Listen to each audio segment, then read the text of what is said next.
మహారాష్ట్ర డోంబ్లీవ్లో అధికారిక పార్టీకి చెందిన కార్పొరేటర్ రెచ్చిపోయాడు. అర్ధరాత్రి సమయంలో శాస్త్రీనగర్ ఆసుపత్రిలో ఐసీయూలో బెడ్ లేకపోవడంపై వివాదం నెలకొంది. దీంతో శివసేనకు చెందిన కార్పొరేటర్ రమేష్ మహిళా వైద్యురాలు, నర్సింగ్ సిబ్బందిపై దాడికి పాల్పడ్డాడు.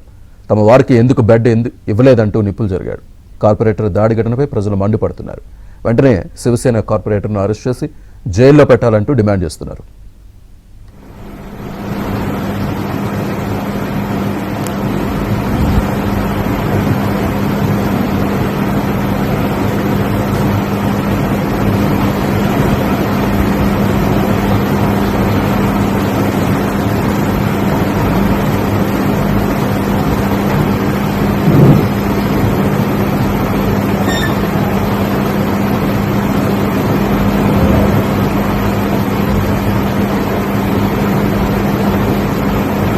తమ వారికి ఎందుకు బెడ్ ఇవ్వలేదంటూ నిప్పులు జరిగాడు. కార్పొరేటర్ దాడి ఘటనపై ప్రజలు మండిపడుతున్నారు. వెంటనే శివసేన కార్పొరేటర్ను అరెస్ట్ చేసి జైల్లో పెట్టాలంటూ డిమాండ్ చేస్తున్నారు.